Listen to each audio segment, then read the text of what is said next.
আজকের এই ভিডিওতে তোমরা যারা ক্লাস 12 এর সেমিস্টার 3 তে পড়ছো তাদের জন্য স্ট্রং রুটসের এমসিকিউ এর ডেফিনেটলি কোশ্চেন ব্যাংক থেকে স্ট্রং রুটসের এমসিকিউ সাজেশনের পার্ট 6 আমি তোমাদের সাথে শেয়ার করব। এর আগে ভিডিওতে ডেফিনেটলি কোশ্চেন ব্যাংকের এমসিকিউ এর পার্ট 5 অবধি আমি তোমাদের সাথে শেয়ার করেছিলাম। যারা এর আগে ভিডিও দেখোনি, এই ভিডিও ডেসক্রিপশন বক্সে প্লেলিস্টের লিংক পেয়ে যাবে, অবশ্যই করে ভিডিও ওখান থেকে দেখে নিও।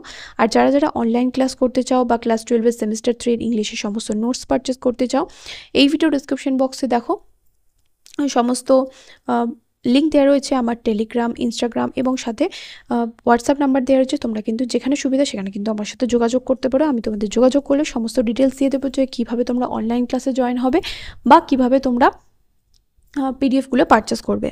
তো দেখো, প্রথমটা এখানে বলেছে choose the option that marks the correct order of true and false statements. তো এখানে ট্রু ফলস কোনটা সেটা লিখতে হবে। প্রথমটা দেখো কি রয়েছে, Kalam's father was very educated and wealthy. কালামের বাবা ছিল ভীষণই সুশিক্ষিত এবং সম্পদশীল, মানে ধনী ব্যক্তি। এটা ফলস হবে। Jainulabdeen had innate wisdom and generosity of spirit. জাইনুলউদ্দিনের ভীষণ সহজাত জ্ঞান এবং অন্তরের মহানুভবতা ছিল। এটা হবে true.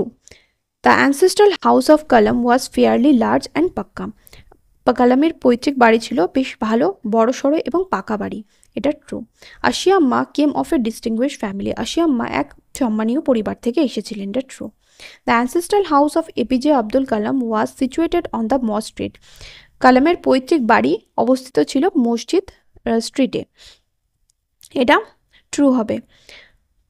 Abdul Kalam's ancestral house was build in the early 19th century. Abdul কালামের পৈতৃক বাড়ি তৈরি হয়েছিল 19 শতকের গোড়ার দিকে। এটা false.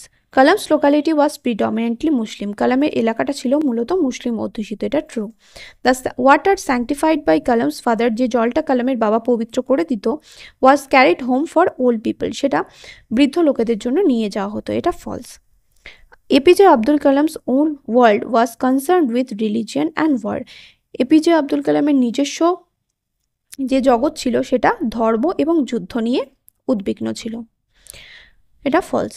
Next, every day Kalam's father would take a stroll of 4 miles to reach the coconut grove. প্রত্যেক দিন কালামের বাবা 4 মাইল করে হেঁটে যেত নারকেল বাগানে পৌঁছানোর জন্য। এটা ট্রু। অ্যাকর্ডিং টু কালাম, কালামের মতে severing emotional and physical bonds leading one to freedom. সমস্ত রকম শারীরিক এবং মানসিক বন্ধন থেকে মুক্ত হয়ে গেলে একজন কি করতে পারে, স্বাধীনতার পথে যেতে পারে। এটা true. Next, Kalam's father would return from the grove with about a dozen coconuts. কালামের বাবা নারকেল বাগান থেকে ফিরত 1 ডজন, মানে 12টা নারকেল নিয়ে। এটা true. Next, Jainulabdeen and Pakshi Lakshmana Sastry were found discussing spiritual matters. Jainulabdeen এবং পাকশি লক্ষ্মণ শাস্ত্রীকে খুঁজে পাওয়া যেত আধ্যাত্মিক বিষয়, দেখা যেত আধ্যাত্মিক বিষয় নিয়ে আলোচনা করতে। এটা true.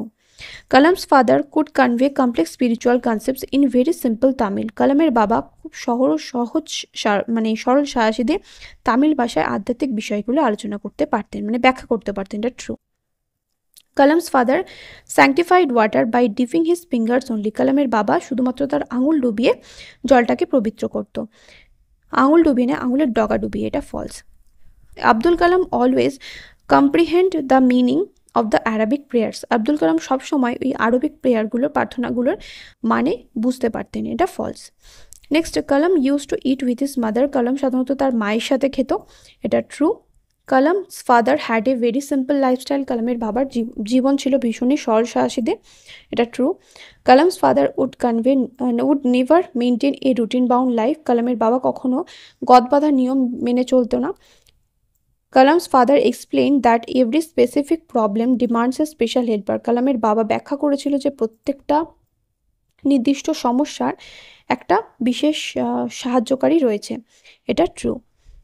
For the people in distress, যে সমস্ত মানুষগুলো বিপদে রয়েছে, Kalam's father was only a mediator. কালামের বাবা তাদের ক্ষেত্রে কেবলমাত্র একটা মাধ্যম।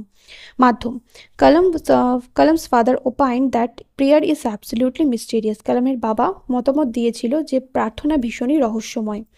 Kalam's childhood was very insecure. কালামের শৈশব ছিল ভীষণই অসুরক্ষিত। এটা ফলস। তার আগেরটাও false. Next, people had much faith in the spiritual power of Kalam's father. লোকের কালামের বাবার আধ্যাত্মিক ধারণার উপর ভীষণ বিশ্বাস ছিল, এটা ট্রু। নেক্সট চলে আসে এবার কেস স্টাডি বেসড এমসিকিউগুলোতে। প্রথমে কেস দেওয়া রয়েছে, my father Jainulabdeen had much formal education not much wealth. আমার বাবা জয়নুলউদ্দিনের খুব বেশি প্রথাগত শিক্ষা বা সম্পত্তি ছিল না। ডিসপাইট দিস ডিসঅ্যাডভান্টেজেস, এই সমস্ত অসুবিধা থাকা সত্ত্বেও, he posses great innate wisdom, তিনি ভীষণ সহজাত জ্ঞান, and a true generosity of spirit, এবং অন্তরের মহানুভবতার অধিকারী হয়েছিলেন। What would happen if Kalam's father would have much formal education and much wealth? কী হতো যদি কালামের বাবার খুব বেশি প্রথাগত শিক্ষা এবং সম্পত্তি থাকতো? তাহলে কী হতো? He would still be kind and generous, তাহলে সে আরও বেশি দয়ালু এবং উদার হয়ে উঠত। তাহলে তখনও সে কী হতো? দয়ালু এবং উদার থাকতো। He had an ideal helpmate in my mother Ashiamma, তিনি একজন আদর্শ সহধর্মিনীকে খুঁজে পেয়েছিলেন আমার মা আশিয়াম্মার মধ্যে। What would be the consequence if Ashiamma would not support her husband's view? যদি আশিয়াম্মা তার স্বামীর দৃষ্টিভঙ্গিকে সমর্থন না করতো তাহলে ফলাফল কী হতো? People would not regard them as an ideal couple, লোকেরা তাদেরকে আদর্শ দম্পতি হিসেবে গণ্য করতো না।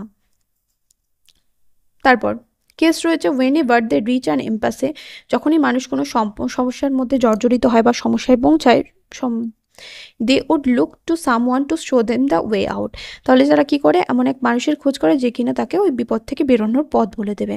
What will happen if human beings never reach an impasse? যদি মানুষ, কী হবে যদি মানুষ সমস্যায়, কখনোই না কোনো সমস্যায় পৌঁছায়? They would not look for someone to help them, তাহলে তারা কী করবে? তারা কোনো ব্যক্তিকে কারোরই খোঁজ করবে না যে কিনা তাকে সমস্যা থেকে বের করবে, এরকম কোনো ব্যক্তির খোঁজ করবেই না।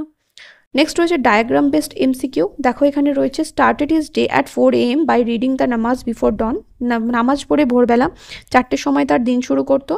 Use to walk down to a small coconut grove about 4 miles from the house.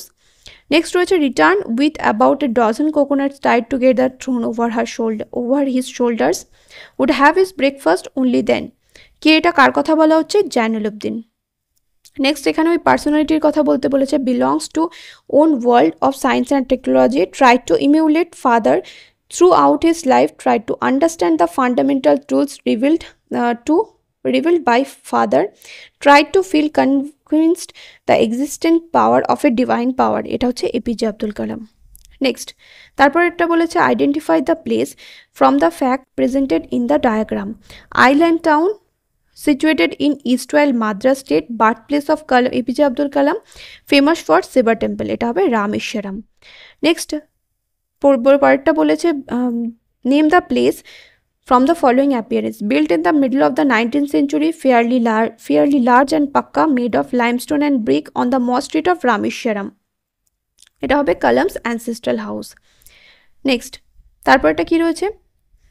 6 নম্বর রয়েছে, দেখো এখানে বলেছে, institute, the following facts speak of an institute identified in, made Rameshwaram famous to pilgrims, about a 10-minute walk from Kalam's house. Its high priest was Pakshi Lakshmana Shastri, এটা কি হবে? Shiva temple. Next, many people offered bowls of water to narrator's father. He would dip his fingertips in them. He would say a prayer. তারপরে কি হতো? This sanctified water was carried home for invalids. Next ভিডিওতে পরের যে গ্রামারগুলো রয়েছে, synthesis of sentences, সেগুলো পরের ভিডিওতে শেয়ার করবো আমি তোমাদের সাথে। দেখা হবে নেক্সট ভিডিওতে। Till then by.